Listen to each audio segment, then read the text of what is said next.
Hi Mohit. What is the difference between CM and apps node? Basically, CM is also an apps node. Okay, see, I'll give you a small note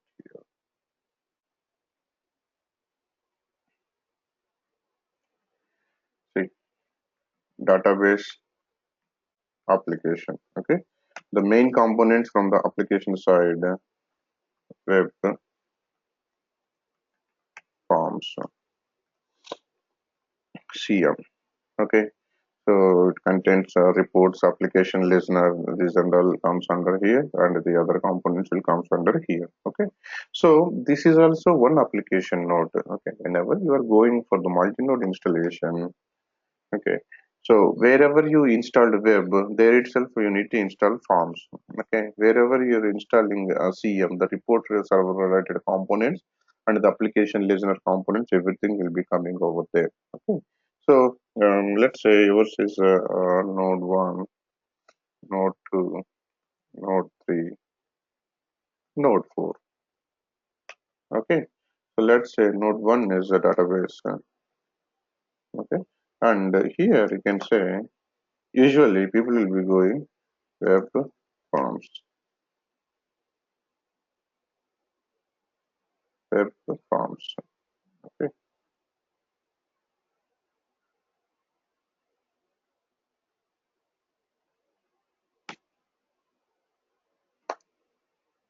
CL. Like this, people will be split.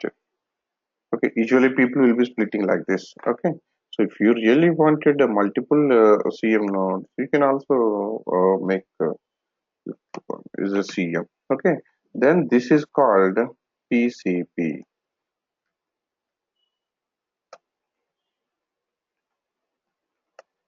parallel concurrent, parallel concurrent process. Okay, this is called PCP, parallel concurrent process. Basically, PCP recommended when database is dry.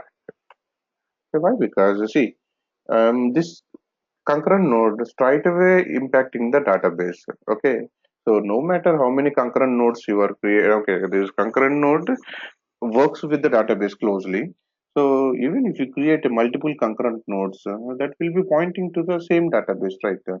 So unless database performance is also increasing, database availability is also increasing, there is no pointing in keeping the multiple concurrent nodes because the speed or the performance, everything depends on the database node only. Okay.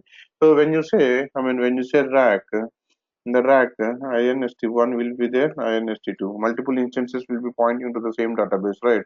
At this point of time, INS1 will be saying CM1 and INS2 will be pointing to CM2. Then performance will be balanced. So that is the reason usually, PCP will be configured when the database is rack. Otherwise, if it is a standalone database, then one concurrent node only will be placed. So CM node and apps node. No, the apps node CM is also a apps node basically. Okay, the CM is a component, node is a kind of machine. You got me?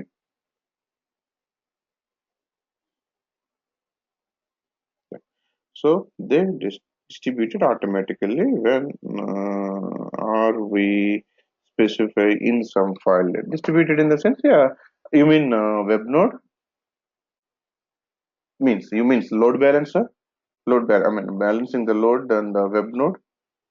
Yeah, you have to. You can't. I mean, there should be a different configuration for that. Okay, this is I said. I mean, the multiple concurrent nodes will call as nodes configured as part of PCP. Okay, parallel concurrent processing. And just hang on, just hang on.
Sorry guys, I'm back. Yeah, multiple concurrent node configuration will be happening as part of PCP. Okay, and multiple web nodes configuration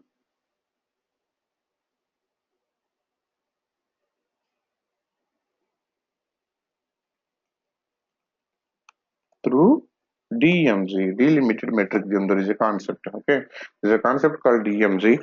So there, there will be one component called load balancer.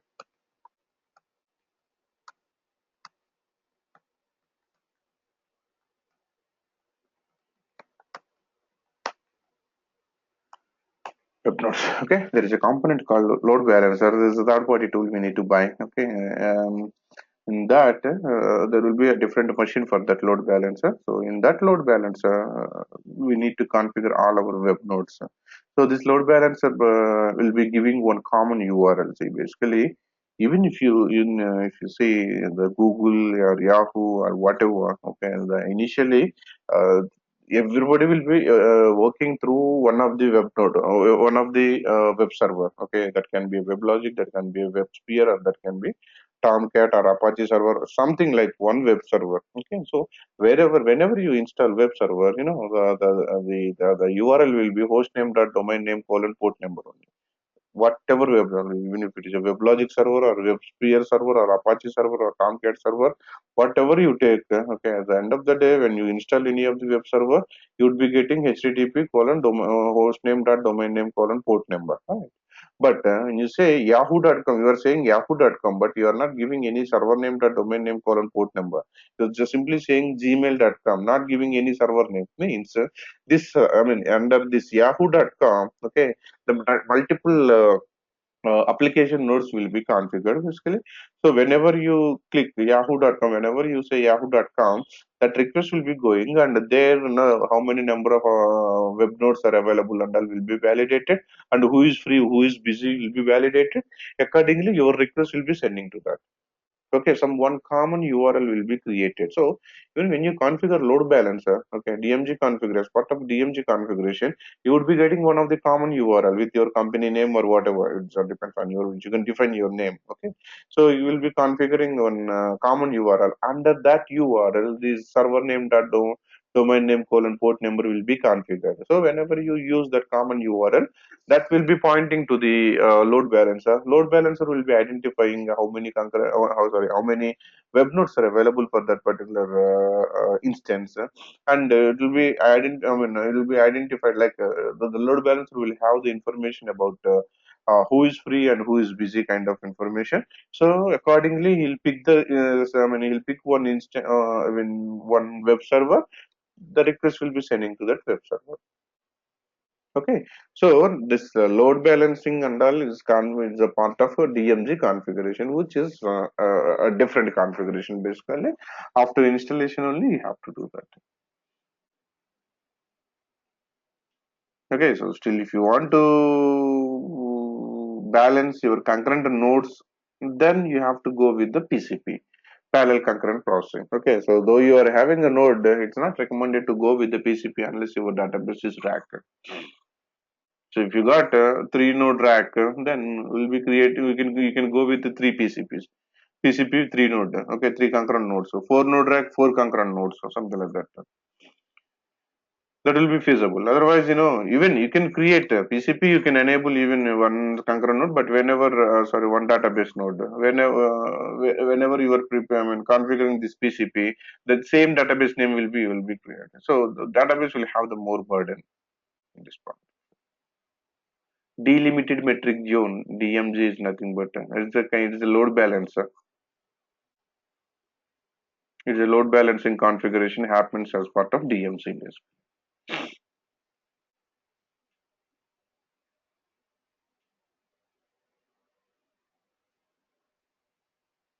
All right. So right. Now, let's go back to our yesterday discussion. Okay. So yesterday we have discussed. We have done some hands-on practice on AD administration and its usage on parallel. AD worker means AD controller and all. Okay, so well today I'll just show you one diagram. Okay, so we already discussed yesterday. Okay, as part of diagram we will be seeing now. See, any worker, the flow of any of the worker will be like this. So you will have the different types of status like waiting, assigned, running, completed, failed, fixed, restarted, restarted. These are the status you would be seeing for the workers basically. Okay, so here first the worker will be in waiting state. Okay, once after waiting, okay, so it will be identifying the worker name and it will be assigning to that particular worker. It will be worker one or worker two or whatever, and then once the assignment is over, then it will go to the running mode, and once it is completed, if there is no issue, it will be completed successfully. Okay, so by any chance if anything goes wrong, the status will become failed, and you have to do some troubleshooting. Okay, once you troubleshooting, you need to restart it. When you restart it, that status will become fixed and restart, and then restarted and then completed, or else it will come back to the failed status again fixed and restarted. If it is everything goes well, completed, again failed status, like that. It's a cycle basically. Okay, sometimes you can ignore the worker also. So as I showed you yesterday, okay, you can ignore the worker as well. That's how this worker concept will work. So we have done hands-on yesterday. You might have got a clear idea about AD controller and its uses, isn't it?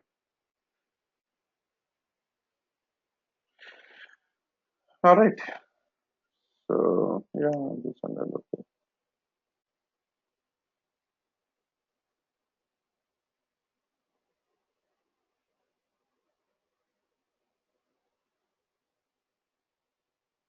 Okay. So next utility is relink utility. Okay, add relink utility. So basically, there is two ways you can execute this. If you are having a multiple execute, so basically the relinking the application is nothing but recreating the executables. Okay, so if you are recreating, if you need to recreate more number of executables in a single product, then you would be preferring AD admin utility. There you have seen relink relink the application. Okay, there is an utility, there is an option.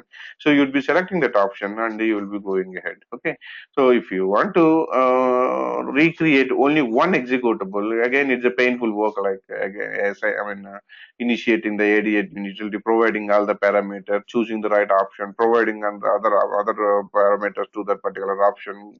So going with that process is very high, means it's a round and round. Okay, so to avoid that, if it is only one executable, then you can use it straight away. You can use the utility AD relink data sheets. Okay, there is an utility, you can use it. Okay, so if anybody asks you what is the difference between, okay, I can even three utilities or four utilities also you can execute, but with the AD relink utility, you will be executing one by one.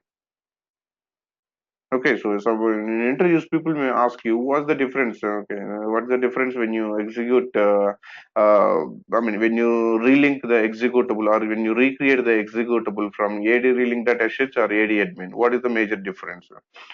The only difference between that and this is, internally AD administration utility also will be calling this AD relink data assets only internally. But the major difference between that and this is, okay, in the AD admin, there is a parallel execution concept. Okay, so the workers concept will be there, and if you say, if you are compiling, if you are recreating four executables, four workers, and each worker will be taking one, and in parallelly, within no time, it will be finishing. But here by using AD drilling data sheet is the only way, one after one. Okay, so it will be it will be executing one and then two and then three and then four. There won't be any parallel mechanism. That is the major difference, and this is what you need to uh, explain to your interviewer. Correct. So for this, the basic prerequisite for this particular execution is concurrent manager down. Okay, if you are having a privilege, you can bring down the application and you can do it. Okay, but mandatorily concurrent manager need to be down. Okay, so make sure your CM is down before relinking any of the application. Okay, so AD link is used to ruling the Oracle e-business suite AD executable program. AD link is located in AD tab bin location. See, one thing you need to remember here, or you need to, I mean, you might have observed by this. If you look into any of the product file, okay, I mean, any of the form or any of the report or any of the SQL or HTML, whatever file, if you see, first either two letters or three letters will be related to the product. Okay, so I'm saying AD relink.sh. It's starting with AD, means it's the AD product and it will be there in AD top. Okay, so AD relink.sh. This type of the file is the executable. So you should imagine like, okay, AD top, it's a binary. So AD top bin location. So you don't need to go and search again and again. Okay, so if you say PA.xyz.fmb, okay, it's starting with the PA, means it belongs to PA top. And what is the extension? .fmb. Okay, then if it's a code format, so it should be there in AU top. If it is a FMX, it's a PA, it's a form, FMX, form executable. So PA top forms, US. Like that, you need to identify.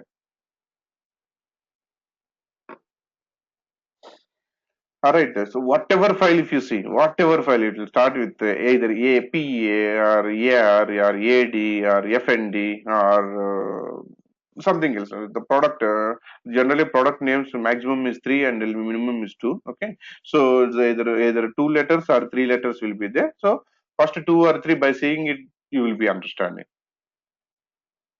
So here AD relink.sh is the executable. AD relink.sh, it's an executable. Okay, means it's starting with the AD. So it's an executable, means it's a binary file, means it's a bin folder.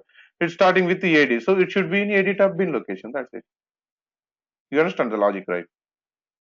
So it will be easy for you. Suppose somebody asks you some file, it's you don't need to search. You don't need to use a find command, or you don't need to keep on searching the entire file system. By seeing the file itself, you will be understanding what is the type of the file and what is the owner, who is the owner of the product. Okay, the product owner and the type of the file. By seeing this, straight away you can go to that particular folder and get the file and do whatever you want. Okay, relinking when necessary when executable programs are accidentally deleted or become corrupted or need to be updated after the libraries are uploaded. Okay, so in the patching, there is one type of patch called interoperability patch. Okay, that time we'll be discussing again. I'm just since this line came here, I'm explaining. So there will be there is one type of patch called interoperability patch. It's not nowhere related to the application. Okay, so nowhere related to the database. This is something like, whenever a new the libraries or operating system related changes happen, the libraries which need to sync with the e-business suite. The interoperability patch will be initiated by the Oracle people. So normally these interoperability patches will be applied as part of CPU. CPU is nothing but a critical patch update. Every 3 months these CPU patches will be released.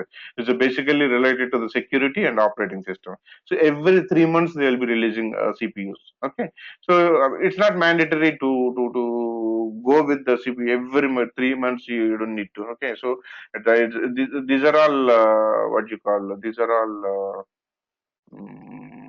Cumulative. Okay, so if you go with latest update, if you add it, previous updates automatically you would be getting. You don't need to come from the scratch basically.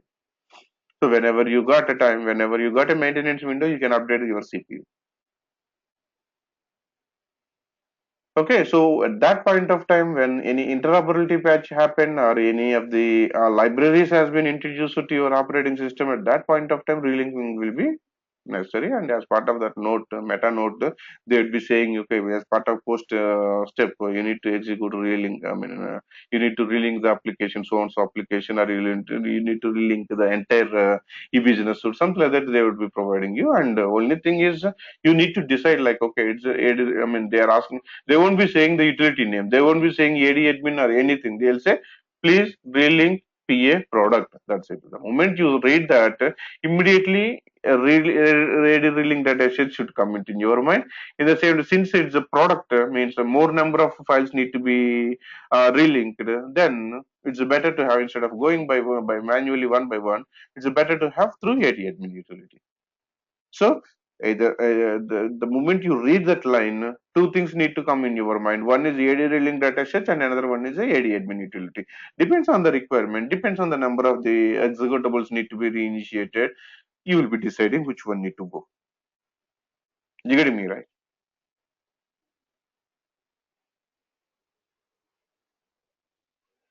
Okay. So basically, how this relevancy it is executable, right? So executable in the sense there should be some source code. Then only it can regenerate. So on the fly, it can't regenerate any of the executable, right? So somewhere some source file should be there, and when you execute that source file, automatically exe file will be created. For example, the other day I gave you an example. Let's say C program. You will be writing a C program. Okay. So how you would be getting .c format you would be saving or .cpp format you would be saving. Okay, when you compile F8 or something, F7 or F8 something, you will be clicking. And there you would be getting one OBJ file. Once you compile the C program, you would be getting OBJ file, and when you compile it, you will be getting the executable file. Means by any chance that executable got deleted, nothing to worry.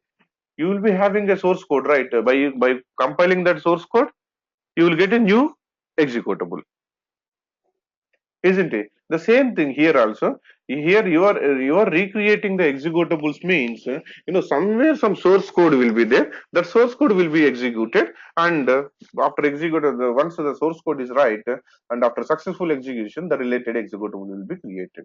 So here what we need to understand is, okay, there I gave you the example of C or C++. Here what the format and what format the source code has been generated, and what is the technology is using behind that also we need to understand.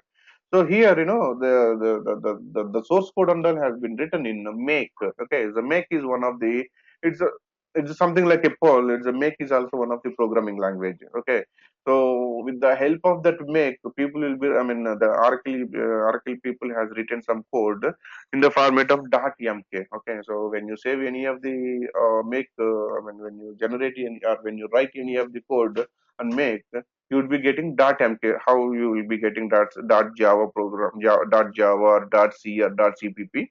So something like you would be getting .mk here. Okay, so everywhere you will be make folder you will be there, and there you will be seeing this. Okay, so .mk files you will be getting, and whenever you execute this relink utility, that mk file will be by using the make utility. If you say which make, you would be getting the executable with that.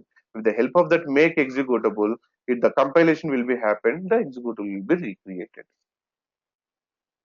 Okay, by any chance, if the make utility got corrupted in your e-business suite, your AD relink will straight away fail. And also another threat with the AD relink is, it's a mandatory to take a backup, okay, before going with the relinking the application. Why? Because see, normally when you are recompiling, when you are regenerating any of the form, okay, by any chance it's unable to regenerate, what will happen? The existing form remains same. Okay, if the successful regeneration, it will rewrite the existing one and will keep the new one. But at the time of the regenerating, if anything goes wrong, the regeneration will fail. That's it. The existing form remains same. It's not that case in the in the relinking the application or recreating the executable. First, it will delete the executable and then create the executable. Okay, for example, deleted successfully, not able to create the executable. What will happen? You're losing your existing executable, isn't it? So that is the reason. Take a necessary backup before going for the relink. Okay, you have to take a backup for each and every action. Here, it is mandatory to take a necessary backup. Okay, if you are relinking one particular executable, take a backup of that executable. If you are relinking one particular product, take a backup of that product folder, means bin. Okay, the AP top bin or AU top bin folder you take, or else you take a backup of entire thing. If you are regenerating for all the products, take a backup of the e-business suite, means at least application.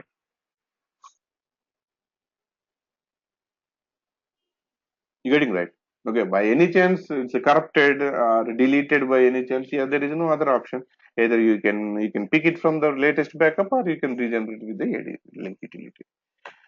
So I'll be showing you on syntax. Yeah, this AD relink data set force equal to y. The options you would be giving, so something like AD relink data set forcefully and AD, the product name you need to give and the executable name you need to give. Product name and executable name. Okay, AD admin also, AD admin, AD OP, AD patch in the previous version, AD patch, FND LIBR. Okay, something like that you have to give.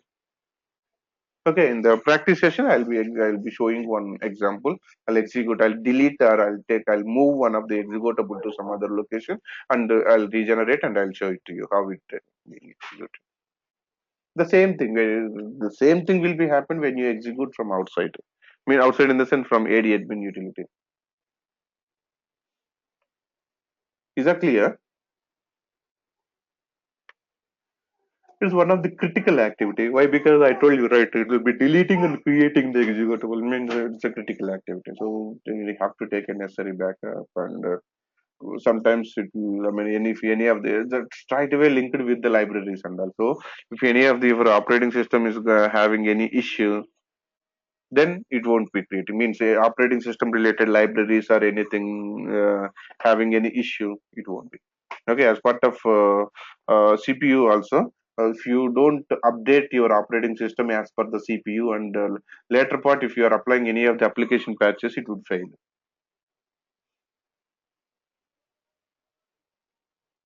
All right. So have you got what is AD link? Okay, so simply AD relink, first point is AD relink utility will be used to recreate the executables. Okay. The second thing is you can execute, you can relink the executable. I mean, you can relink the application in a two ways. One through AD admin utility, and another one through AD relink.sh. Take a necessary backup. Okay, and bring down the concurrent manager. That's all. These 4 points, if you remember, that's good enough. All right. So next, AD splice utility. Okay, AD splice utility is the utility to initiate or to register the off-cycle product.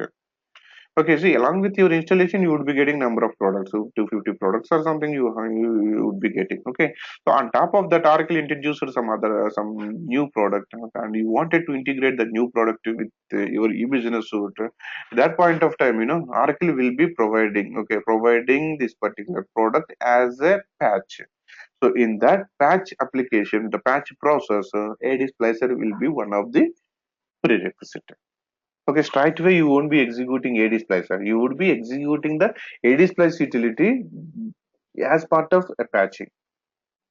Okay, see, basically, if you want to initiate any of the product, the product related file system need to be there, isn't it? The product related form should be there, report should be there, PLSQL, HTML files, and make files, binaries, so many file system. I mean, the entire file system need to be there, isn't it? So initially, when you apply a patch, what will happen? The file system will be introduced, the folder will be created, file system will be introduced. Okay, so before that, anyway, we have to create a schema for that particular product, and you have to register that by using this AD Splicer utility. On top of once you are done with the creation of the folder, creation of the schema, registration, everything is done. You will be applying a patch, and as part of that patching, the file system will be copied to the file system application node. Database will be copied. So metadata will be there, right, for every product. The metadata will be copied to the database. That's how a new product will be coming. So standalone AD Splicer you won't be executing anytime. Okay. So as part of patching, you would be executing this AD Splice. So the AD Splice required one of the configuration file, new prod.txt. There would be one configuration file. So in that configuration file, you need to mention the product code, the product table space information, that, and I'll show you that. AD Plus requires two types of control files: product configuration file, product definition file. Okay, so basically that AD Splice again. See, starting with the AD. So they're saying AD top bin location. I mean Apple top admin location outside the product. From Apple top admin location it will execute. Basically, it's an executable. Okay, it's a AD starting with the AD means AD product, and AD splice is the binary. So AD top bin location you would be seeing this, but you can execute from wherever you want. It is recommended to execute from Apple top admin location. Okay, because the new product txt and all will be located in this particular location. Okay, if you see the new product.txt, see the product name, okay, the shortcut name of the product, okay, the base product, Apple top. So Oracle schema, so on, so okay, so sizing factor, table space, index table space, temporary table space, default table space. This information under you need to provide it to this particular txt, and whenever you execute AD spice utility, it would be asking, please provide a new prod.txt file. So you would be giving this new prod.txt file, and it will configure.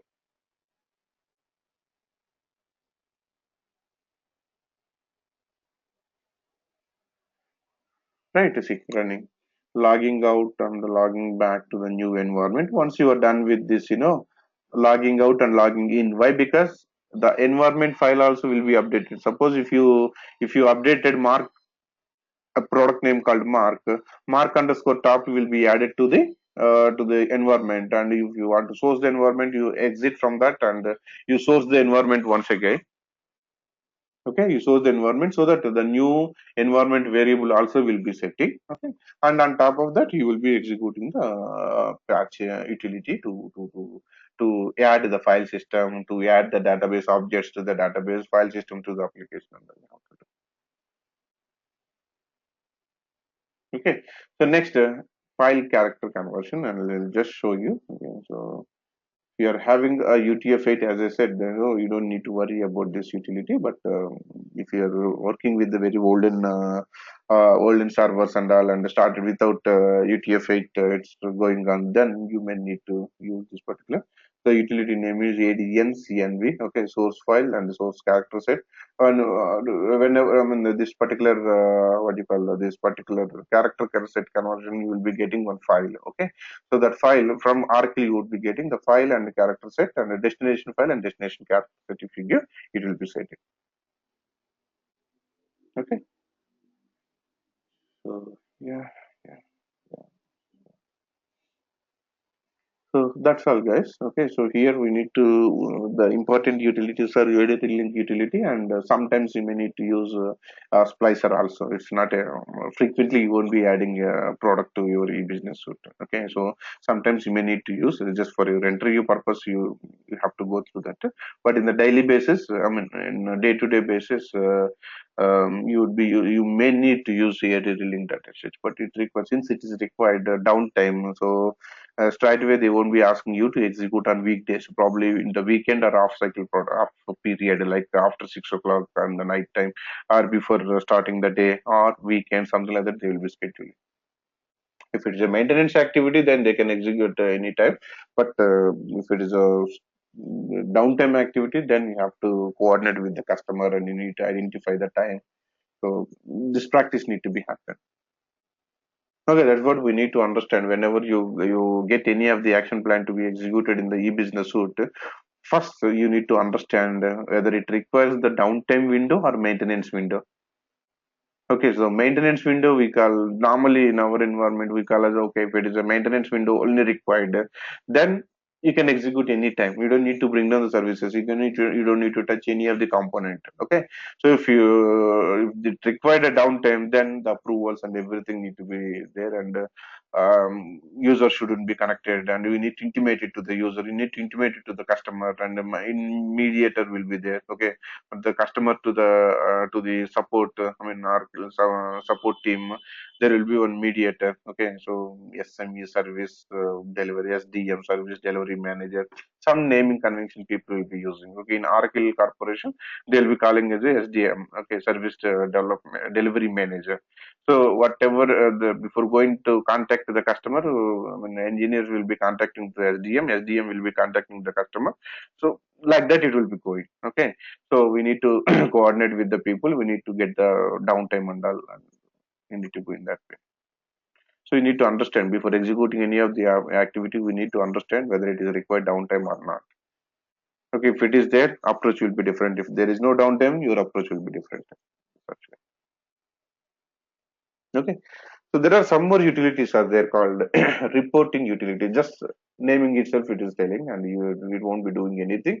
Basically, when you execute this utility, you would be getting some information like uh, you executed a patch. You want to know how long it took. There is one utility. Okay, so you want to know the entire information about your e-business suite, number of products, what are the shortcut names, and what are the indexes are there, what are the table spaces being used, which table space attached to which product, something like, such information if you really wanted. Okay, there are some SQLs you need to execute there. Those SQLs will call as the reporting tools. Okay, so we'll discuss here. So report on configuration information basically. Okay. The main file is adutcyn of .sql file. It's there. Okay.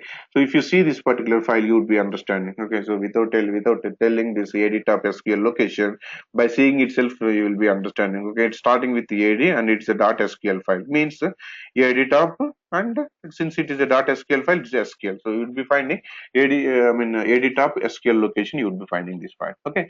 So it's connected to the apps user and you execute this. It will give the entire information about your e-business suite, whether it is, whether it is how many nodes it is having, what is the character set it is having, okay, what's uh,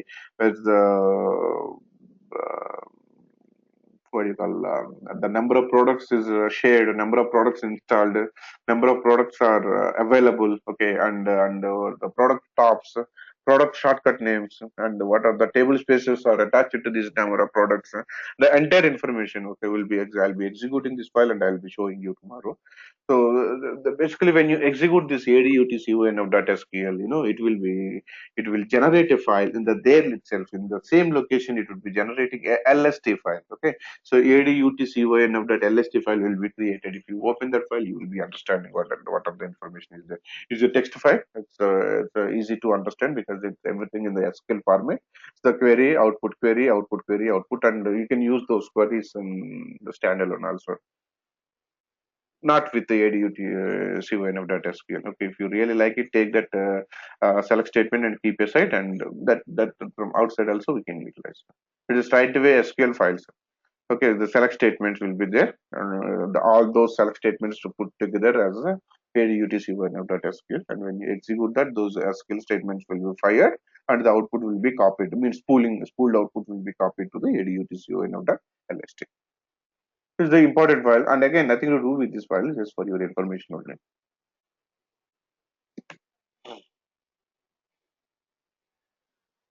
Okay, so what and all, you can just go through it, you will be understanding what are the file system. Okay, AD file identification, we discussed about this already. The AD ident, the utility name is AD ident, which will be identifying the version of the file. Okay, so AD ident, the header, and the file name if you give, and it will be giving the file version. Okay, so though it is executable, that version also it will be giving to any of the files. It can be a form file, it can be a report file, it can be executable, it can be a PLSQL, whatever file, even the configuration file also doesn't matter. So AD ident header H capital you need to give. That's the syntax header, and then you need to give the file name. It will be giving like this also. I will show you in the next class. Means in the practice session.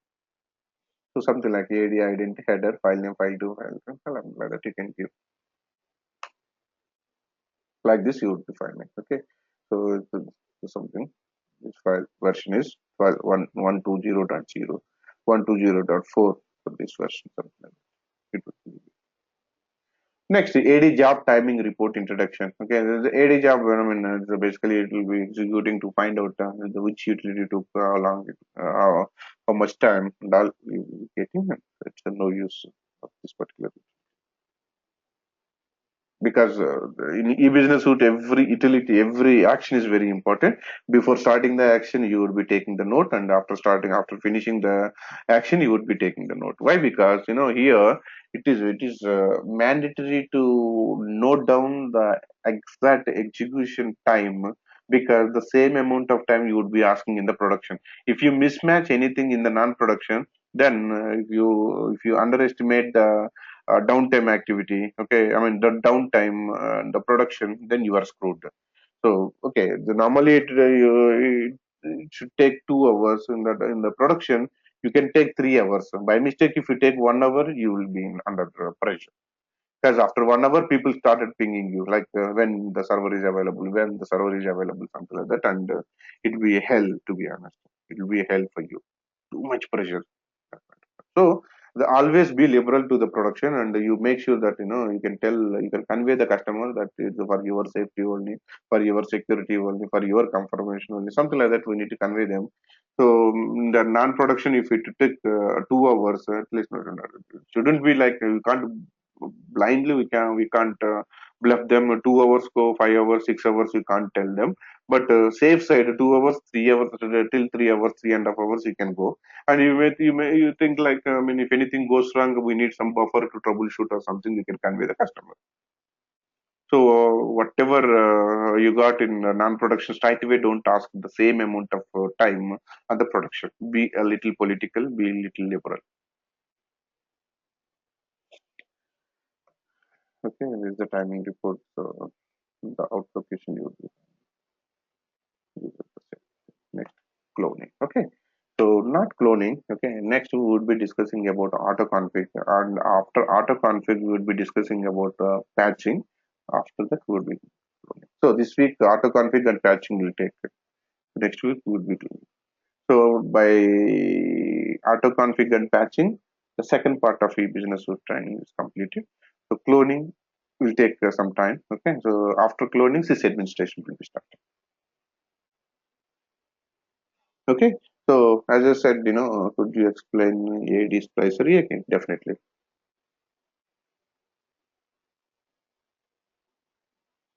See, basically, AD splicer is the utility to register off-cycle product.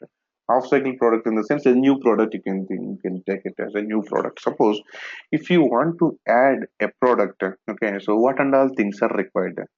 A table space is required, a schema is required, means a schema is required first. To create the schema, you need to define one table space, right? A table space is required. And once the tables the database side, this is available, the objects need to be required. Okay, in the file system side, the product related forms, product reports, product PLSQL files, product binaries, product HTML file, product message files, everything is required, right? Okay, so here, when you introduce any of the product, you need a database side, you need some stuff, and application side you need some stuff, and you need to make sure that this should be registered into the e-business suite. Okay, so the file system, okay, the introducing the file system and all fine. I mean, when you apply a patch, the file system will be introduced to you. But how it will identify there is a separate schema for this particular product, and in that schema only need to add all the need to create all the objects, and all. How it know that there should be some link between the database and application, isn't it? And the database should know that it require, I mean, this is the for this particular product, this is the schema. Okay, database should know. Okay, whenever you are applying when you are applying a patch, if that information is with them, then it will be connecting to that particular schema. It will be creating all the products, and all that registration part will be taken care by AD Splicer. It's just a separate utility. Okay, so first you will be, I mean, when you download that particular patch, in the same patch you would be finding the new product.txt, separate new product.txt. Okay, that new in that new product.txt you would be updating the new product.txt with your product name. Okay, the table space name and all. You'll be providing an index table space, temporary table space, and the default table space. Everything will be configured, and you will be running the AD Splice utility. And when you run the AD Splice utility, I mean, it will be registering the scheme. I mean, it will be registering the whatever you have provided in the new product.txt. That will be registered to the database. Once you are done with the AD Splicer utility, then you need to apply the patch with the AD patch utility or ADOP, and the patch knows now. Okay, it will be copying the file system to the application node, and the database objects to the database node. So to register in a single word, if you ask me what is the AD Splice utility, to register a half cycle product, you would be using AD Splice utility. So how do you execute? There are some parameters and the product configuration file, you need to provide the configuration file as a parameter to AD Splice utility. I'll see by any chance if I'll try to find out one example also. Okay. So at the time of patching, we can do this particular, but I'll find out. We need to raise a request. What are the new off-cycle products has been introduced or something? But I'll find out. I'll find out, and we will do some practice on this as well at the time of patching. Is that clear, Tej? Yeah, fine. Any more doubts?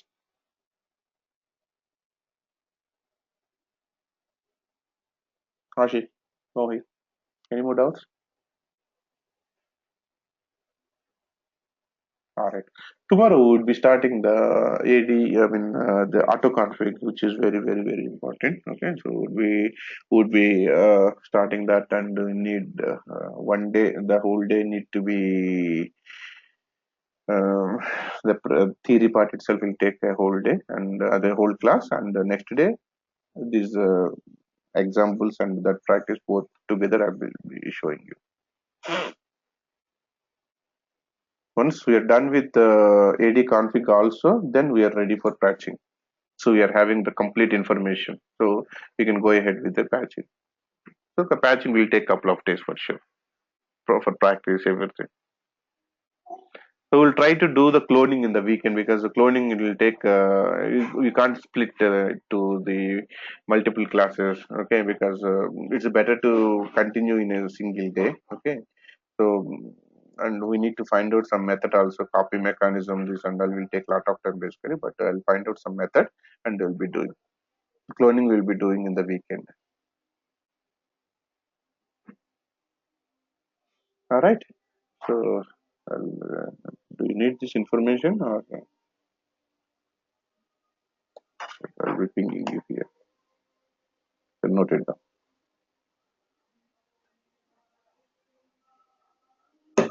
All right. So see you tomorrow at the same time.